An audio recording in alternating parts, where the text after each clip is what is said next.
Hi friends, Merry Christmas!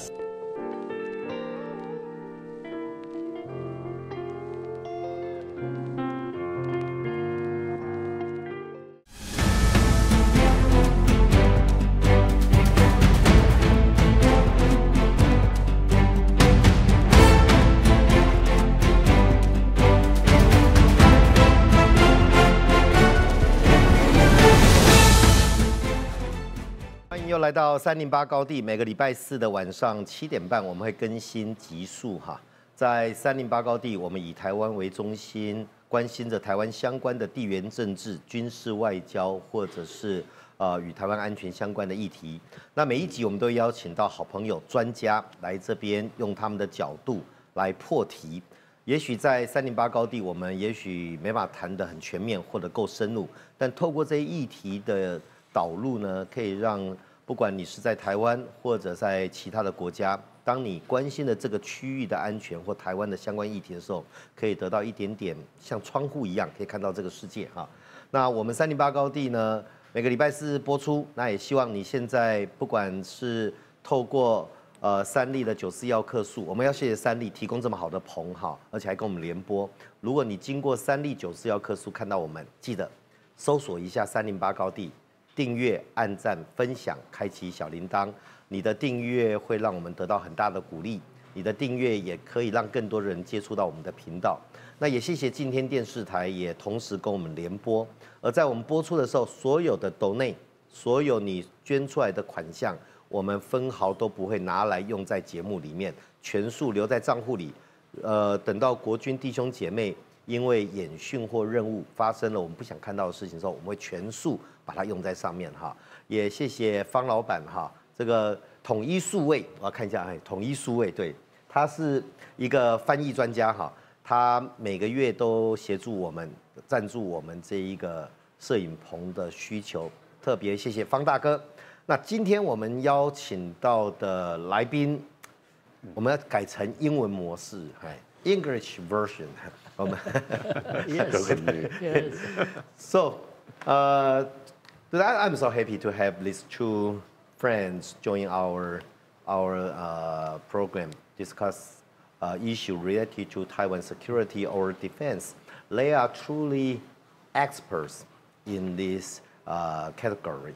First, Tony Hu, former Pentagon official in charge of China and Taiwan affairs, former general manager of Raytheon Taiwan, and he's my old friend.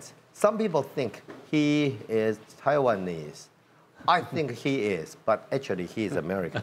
So Tony, say hello to my audience, my everybody. friends here. Okay, my second guest here is Uncle Topher.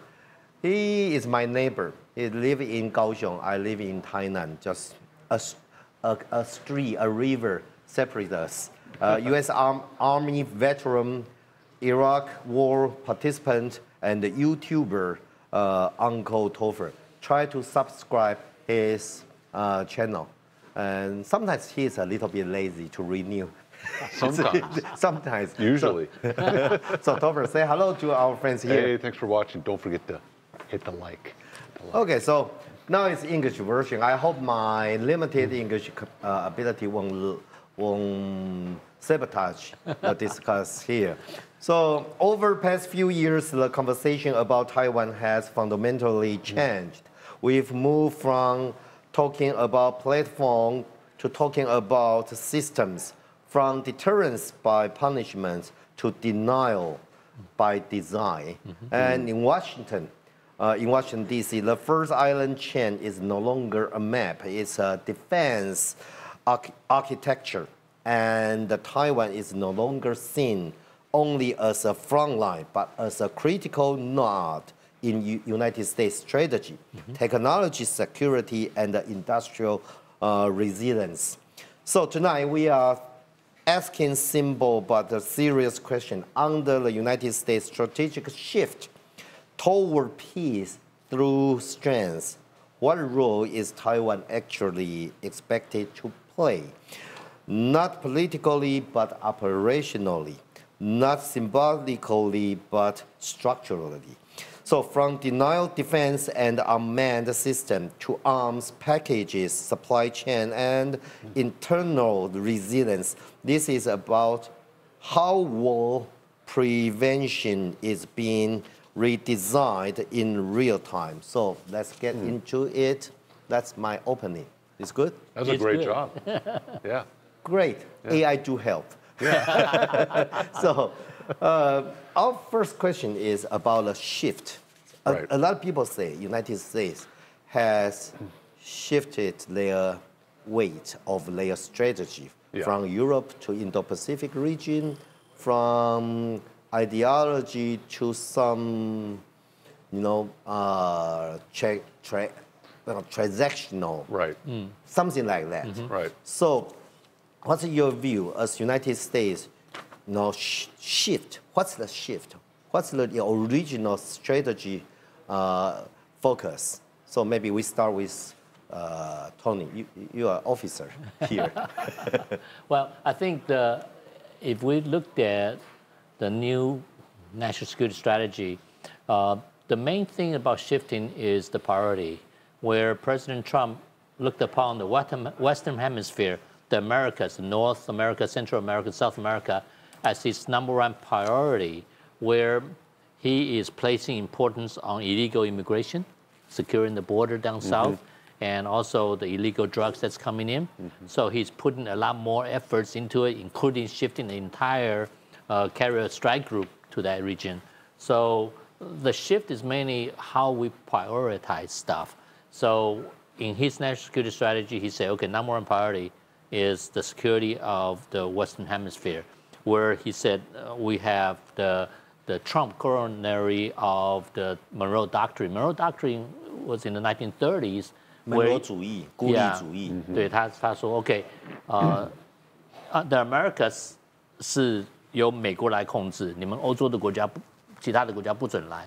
Okay, that's what Monroe Doctrine is about. So Trump is trying to say, okay, my version of my national security is restate the Monroe Doctrine, where 只有我 only me, only United States should have influence in this part of the world.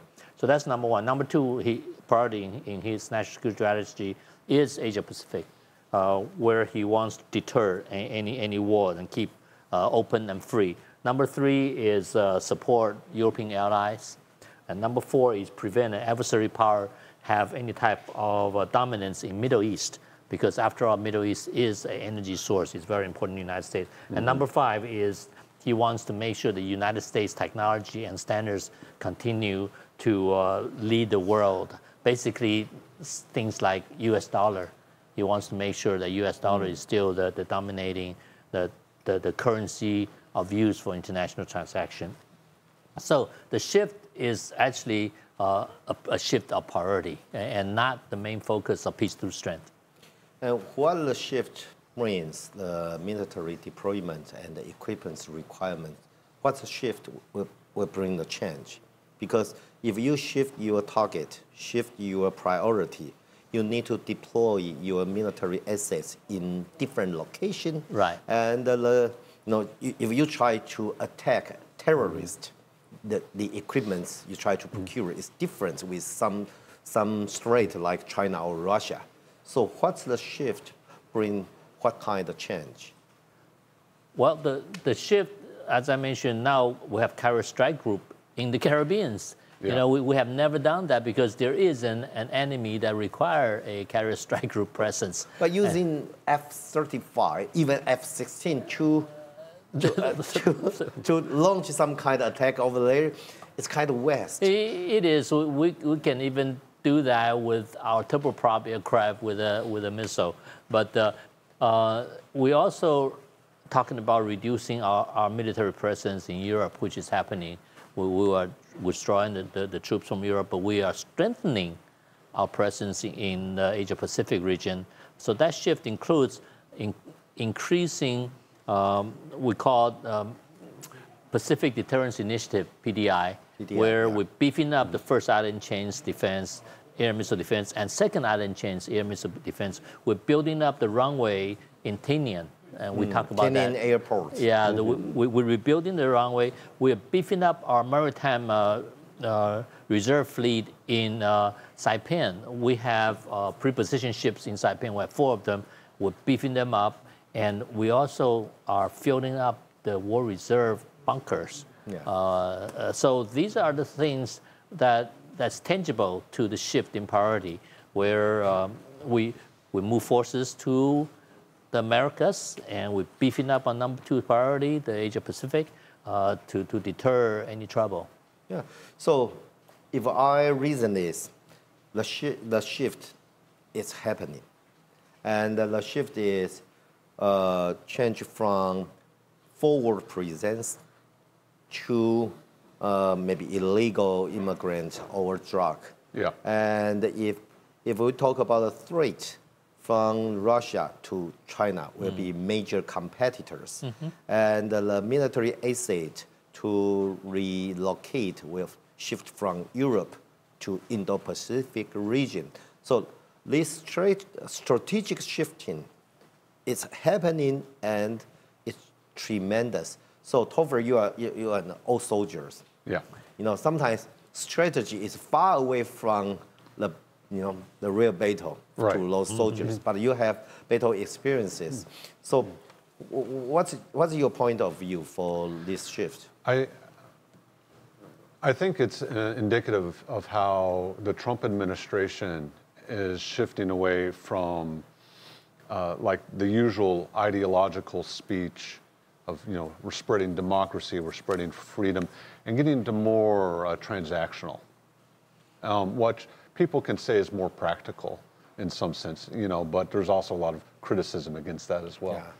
Yeah. As far as Europe is concerned, NATO has been criticized quite a lot for not holding up their end of the bargain as far as defense spending is concerned.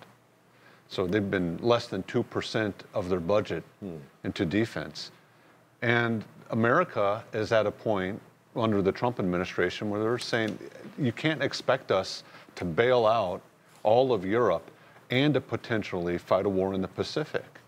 That's just not going to happen. You're going to have to raise up your budgets and build your own factories again and rearm. I know United States have been discussing this with EU or NATO for a long time. And sometimes I have to give some credit to Trump. He's using the very effective way to persuade NATO. It is. Raise their defense budget. Well, you'd think an invasion of Ukraine against Russia, the whole reason NATO exists is because of Russia and the Soviet threat. Yeah. Right. You'd think that a land war in Europe would trigger a response, but even then it was too slow in many people's opinion. So I think that's one of the reasons that the shift is moving away from Europe, who are capable of defending themselves, and into the Indo-Pacific, which for America is much more valuable. So what I observe is, European, actually, they have enough resources to defend Europe. Oh, yeah. But they don't invest enough. I'd say that some of the countries there are doing actually a really good job. I think Poland is doing a fantastic job.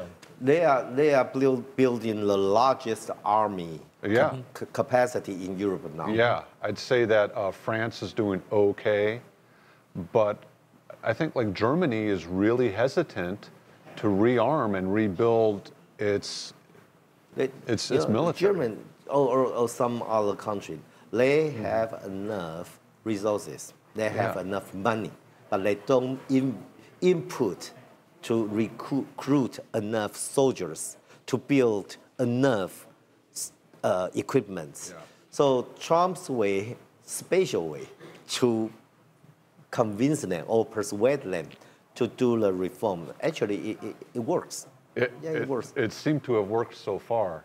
I think the focus on the Western Hemisphere with North and South America really falls in line with the campaign that Trump had, America First. Yeah. He campaigned against fentanyl. That's the drug that's been going in, which is extremely deadly. It's more deadly than drugs like arsenic or cyanide. So, and I think there's some second-order effects to the essentially a blockade of Venezuela. You know, the current socialist regime in Venezuela is not very America-friendly. It was American companies that built up the oil infrastructure in Venezuela. That sanctioned oil is being sent to China. So there's a lot of reasons, and there's PLA that weapons kind of sanction going to Venezuela. Doesn't punish the crews that you try to punish. Yeah. And the benefit, the competitors, you don't want to get benefit. Yeah. One thing I've noticed, because they've been posting all the videos, not all, but many of the videos of them destroying the speedboats that are trafficking the drugs. Yeah. It's not always the same weapon system. So it seems to me that the U.S. is also using this as basically a big training exercise, a training opportunity, and testing different weapon systems at hitting fast-moving small boats. Yeah. Well, what I comprehend here is, you know, Trump administration or United States, they increase the weight for Indo-Pacific region, for United States domestic issue to protect United States from drug or illegal immigrants. And he increased the value, increased the weight to require allies to increase their, you know, they have to take their own responsibilities. And what try to reduce is maybe Europe, you should look after your backyard on your own. And the Middle East, Israel will play very important role to keep orders over there. Yeah. So that's what I try to comprehend here. If that's correct, my question about this part is, this kind of shift will let damage or influence Taiwan's security or Taiwan national interest. Tony. Well, one thing that Trump has made clear in the national security strategy is he expects the friends and allies to carry more weight. Yeah.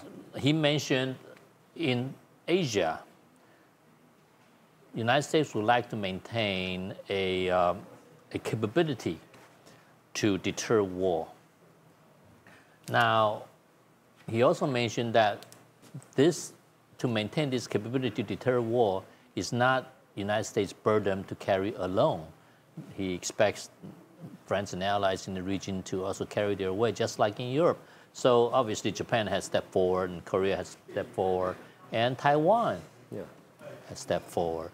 And the Philippines, they're not that rich, but what they have done, and as one of the things that was expressed in national security strategy is, allies, I expect to open up your access, allow United States force access, allied forces access to your places in case we need to use those places to continue to deter aggression. Of course, when in the whole national security strategy, when we talk about aggression in Asia, there's only one aggressor, which is China. Yeah. So that was the focus. So, Topher, what's your point of view? I completely agree with Tony on all of that. I would say that this is actually somewhat of an opportunity for Taiwan because it allows Taiwan to build up its own defense industry. And what we've learned in the war with Ukraine and as technology is developing, that autonomous weapon systems, drones, are getting extremely important. This is something that Taiwan is good at manufacturing. And the U.S. wants to separate itself from the China supply chain, right? They don't want the red supply chain, especially when it comes to defense and weapon systems. Taiwan is right there to fill that gap. Yeah, I add up this. I have several occasions to discuss this with our private section, industrial, you know, those businessmen. I say, the Dajiang, how much they occupy in market share, that would means how much the opportunities you are going to have, because the delayed supply chain. Yeah. You know, United States or Europe, they require those drones without China's capital or China component. So when Dajiang occupy a very large share of market shares, that means the opportunity is layered. Maybe in the past, compare the cost, China, they are so competitive, but their government, PLA, behind this, people worry about the sabotage. So once the major market like United States or Europe require those equipments you are going to supply cannot have any China component. That means opportunities for Taiwan, because Taiwan we are good at manufacturing things, and our costs are lower than Japan or those Western democracies. So that's our opportunities. So I echo your point of view. Yeah, I think it's a good opportunity for Taiwan. Yeah. So Tony said, United States want those partners or allies carry weights, share the burden. United States can be the captain to lead the deterrence to deter the aggressor. But as a partner, you should do your part. So Korea, they are increasing their defense budget. Japan, they double their defense budget. And even Philippines, they open up the access too. They increase 10% and open their access and their military base for allies use. And Australia, they increase their defense budget almost 9%. And Taiwan, we are going to increase our defense budget from 2.4 to beyond 3% of our GDP. And we are going to reach to the 5% of our GDP by 2030. But question here is, in Taiwan, those defense budget, regular defense budget, spatial defense budget, those bills cannot even in process of our parliament. If Taiwan Legislative Yuan, our parliament, fail this budget expense, Tony, you are an expert. What's the outcome? What's the impact going to create? I think this is going to cause some concerns on the political side in Washington, D.C. Why Taiwan's not carrying its own weight? And does it demonstrate Taiwan's determination to defend itself? Okay, and this type of question, this type of doubt, it can be exploited by China. See, Taiwan's, they don't care. They just want the United States to die for them. Okay. They only want a free ride. They don't care about their own security. So this is very unfortunate. But my personal observation, and I think this is very interesting. So you see the other two political parties that's working, basically hoping that there is a peaceful solution and maybe China takes over and nobody dies, okay? But the fact is, China is a one-party system, right? So if they work, if you look at Hong Kong, if they somehow think by a peace in China and allow China to eventually take over Taiwan, they will die also. It's a suicide mission because there'll be no other political party in Taiwan. It will be just Chinese Communist Party. Once they come over, KMT will die, TPP will die, along with DPP. There'll be no other political party. So what you're doing now, okay, weakening Taiwan and allow China the opportunity to work on cognitive warfare and influence the people of Taiwan to give up. When that happens, the end result is your party's gone, you are dead. It's a suicide mission, okay? So I'm always curious, how come they don't see this? A Taiwan that's strong is a Taiwan who controls its own peace. If Taiwan gets its peace by begging China, then you don't control your own peace. China controls that peace. Therefore, it's so important for Taiwan to remain strong, and part of that remain strong is investment in defense budget. Yeah, that's the true meaning, peace through strength. Right. Yeah. If you don't have any strength, You don't no have one peace. wants to talk with you. They just take it. and that kind of annexation to Taiwan going to be strategy, because there are two kinds of peace. One is we strengthen our capability and join some kind of security network. Yeah, the alliance. Yeah, alliance and establish deterrence. Yeah. Make you afraid. They think not today is not a good day to invade. The other kind of peace is surrender. Yeah. Without any strength and rely your families on enemies' mercy and sacrifice your democracy, your freedom, your right to choose. I don't want my son live in that kind of life. No. Yeah. So, I try to ask Topher. So, you are experts about, you have better experiences. Now, we talk about a topic. United States want to establish a security network. Right. And Taiwan is the major top priority in this security network. Yeah. That's a good news to Taiwan. Mm-hmm. But you should carry your own weight. You should share the burden. So if in Taiwan, elected parliament fail this budget, what's the outcome you expect? Well, first off, like Tony said, it signals to the whole world, to the U.S. and to China, that there is a weak commitment to defense in Taiwan, which is a terrible idea, because why would the U.S. invest its resources into defending an island that doesn't want to defend itself? And it only emboldens the Chinese, thinking that, okay, we can dump more propaganda, more money, the three warfares, more legal aspects, and try and corrupt the political system within Taiwan. So really bad idea. The other aspect that I have two more aspects. The other one is that, like we said, this is a key opportunity in Taiwan. The technology is changing so rapidly with AI, with drones, with automated weapon systems and asymmetric warfare, and Taiwan has an awesome opportunity to take advantage of that and establish a strong defense industry here. Doesn't have to buy weapons from the United States every year. They can start to build their own. Yeah. Right? And that's jobs for Taiwanese. That's a strong Taiwan. That's a new industry for Taiwan. And not funding that opportunity is a huge missed investment.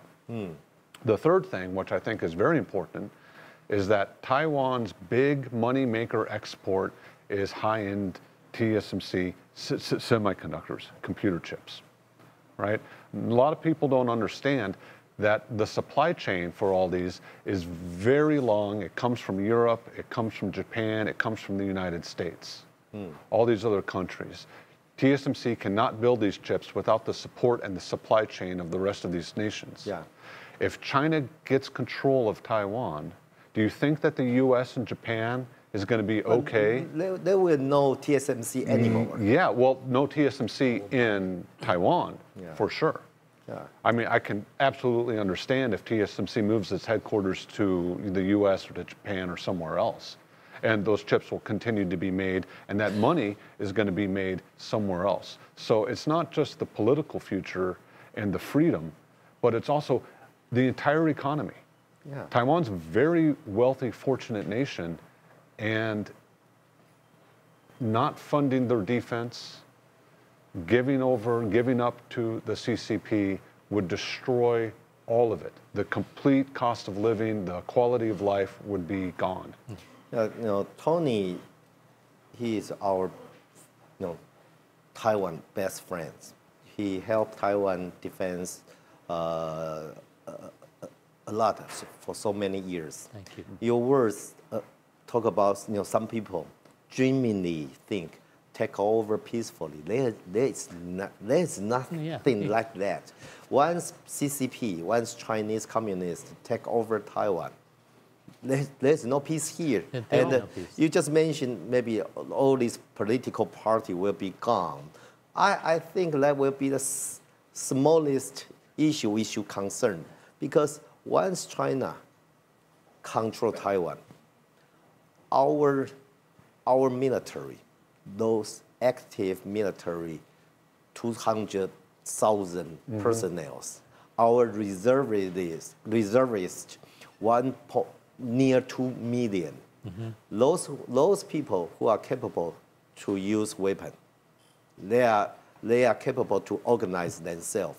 If you are Xi Jinping, if you were Xi Jinping, you were CCP, once you control Taiwan, you will try to make these people gone. Yeah, make them go away. Yeah. And another thing, I think some of this retired military member who's promoting China in Taiwan, they need to think about, right now you're helping China, but once China comes over to Taiwan, they don't need you anymore. Maybe you will be the number one to delete. Right, and your retirement pay, or you think they're gonna be nice to you just because you were doing all this, you cease to be useful. When you're not useful anymore, why would they try to take care of you? No one will trust betrayer. Exactly. If you betray your military, betray Mm-hmm. your brothers, you betray your country, once their purpose done, you're gone. You're gone. The history have shown again and again. The traitors think they're gonna gain something better, but once the enemy takes over, they're one of the first ones to get eliminated. I hope they can clear their thoughts, Yeah. realize this. And CCP, they want to control your plans, so they need to delete all the education workers, teachers, instructors, military, policemen, because you are capable to use weapons. You are capable to develop ideology. So look at Xinjiang, look at Tibet, look at Hong Kong. Exactly. They are going to relocate you. So I want to talk more about the arms sale packages. You know, Trump administration just released, he approved the historical largest arms sale package, including HIMARS, including, that's good stuff, M109, A7, howitzers, and including a lot equipment. We dream to have that for decades. Now they approve it, especially 420 ATSM. You pronounce that? Attack them. That's something huge. If Taiwan can pass the budget, we are going to have 111 HIMARS. No, that's tremendous. Yeah, tremendous change. And to go along with this arms sale package, I would add it two issues here. First is, Trump just released a national security strategy. That's new. And the other one is Pentagon confidential brief, overmatched brief, released by New York Times and one media from UK.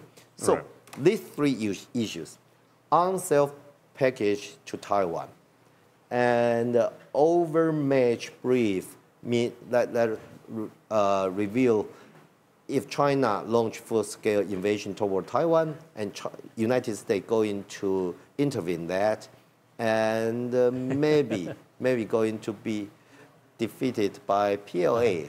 And in my point of view, that's something from Pentagon to require more budget. That's my point of view. And national security strategy, this one is each presidential, they need to release one. And in that national security strategy by Trump administration this term, showing Taiwan is the core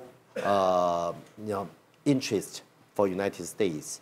And United States want to establish a security network here. So put these three together. What's your point of view?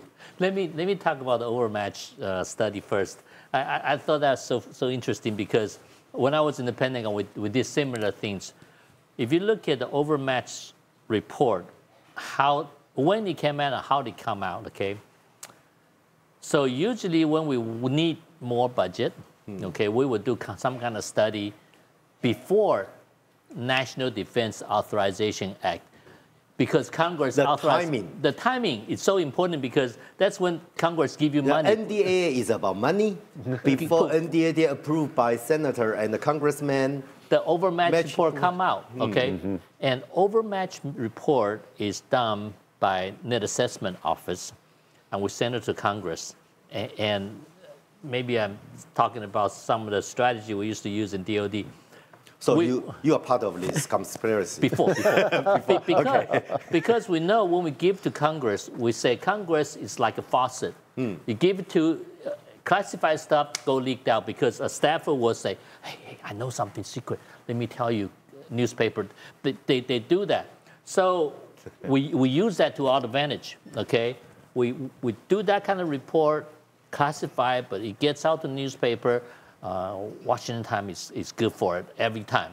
You come out, and then it gives pressure to Congress from the outside. And this time, it's New York Times. New York Times came out, and so Who going to buy New York Times? Opposite party. Yeah. Yes. So we use that to pressure Congress for more money. Okay. And usually the study is done how China got more ships, China got more airplanes. You have to show in the report how you come up with the result. We lose every time by saying China's got this million-man army, and we only have this much. So you use numbers, right? You use a lot of factors that justify the result. You don't use the factor like real combat capability, like combat experience, training, the synergy you get, and you don't bring in allies and coalitions. It's just U.S. fighting alone, you know? So you come up with the result, oh, we are overmatched because they got more of everything, okay? We need more money. That's the overmatch report, okay? Arms sale, okay? This latest package, if we look at what's in it, it's Army stuff, right? Yes. It's Army-centric. Before we see air-centric, airplanes, missiles, Taiwan has a layered air and missile defense, as you know. Yes. Right now, Tiangong 4, right? Patriot, Tiangong 3, 然后 NASAMS, right? Stingers and phalanx, right? Yes. Layer.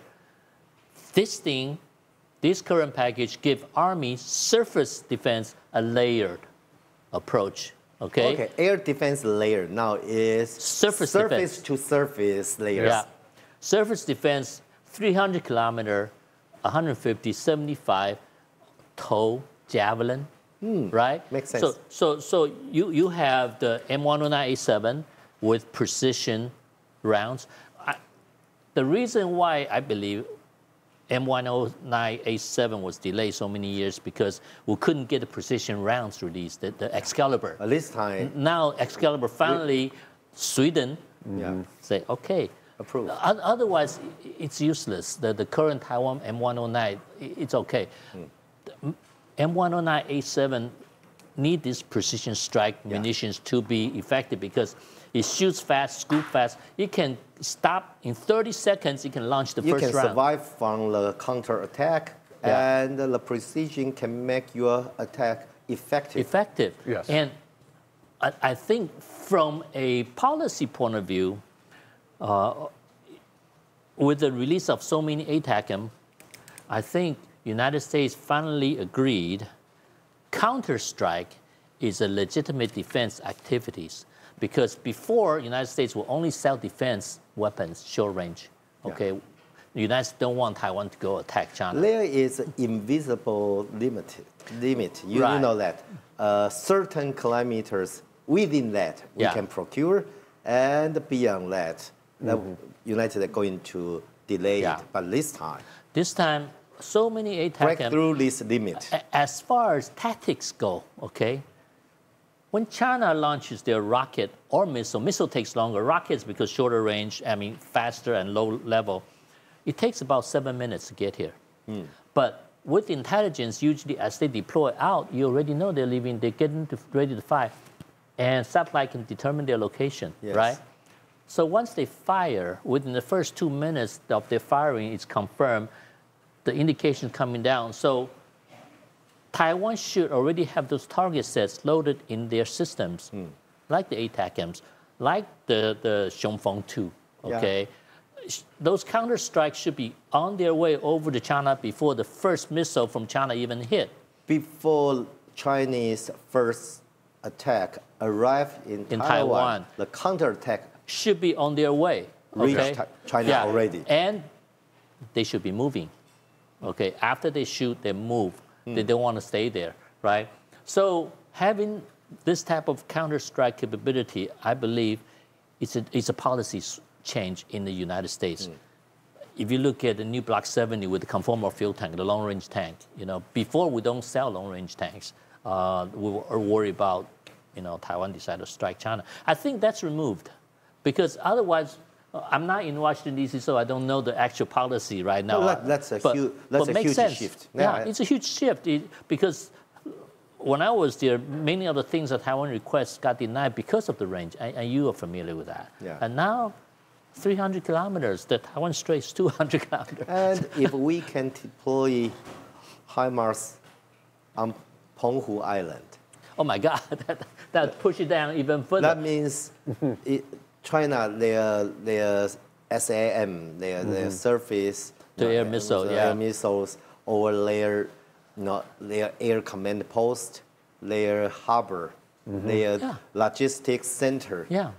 In Fujian province, in Southeast province, the coastline will be the target. So if you are commander general of PLA, you need to assemble your assets further backward, that can provide space, the depth for Taiwan self-defense. I'm glad you mentioned the harbor.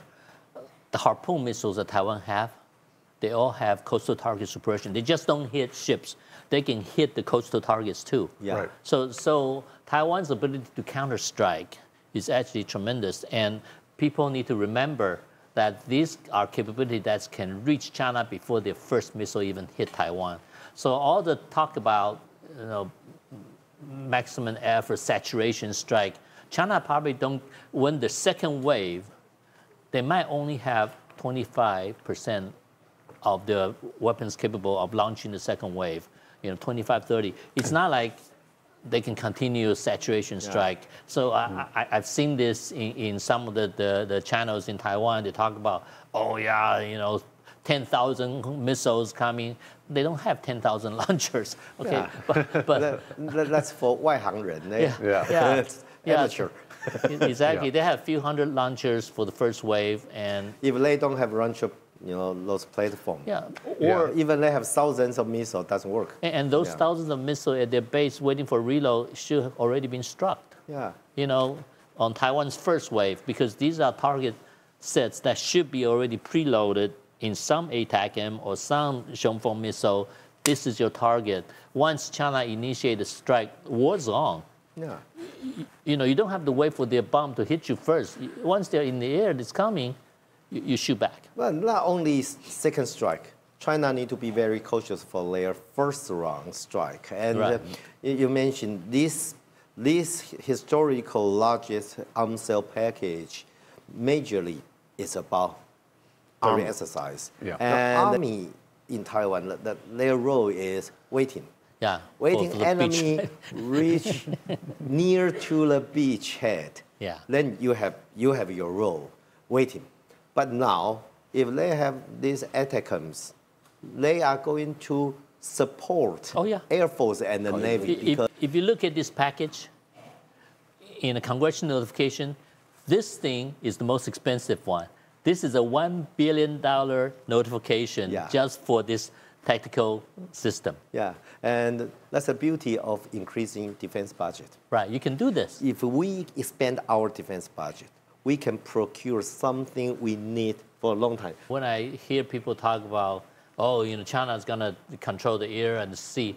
No, just because Taiwan can't totally control, they can't either. 非常谢谢你的收看，如果你还没有订阅，记得订阅、按赞、分享、开启小铃铛。我们下礼拜四晚上7点半再会，拜拜。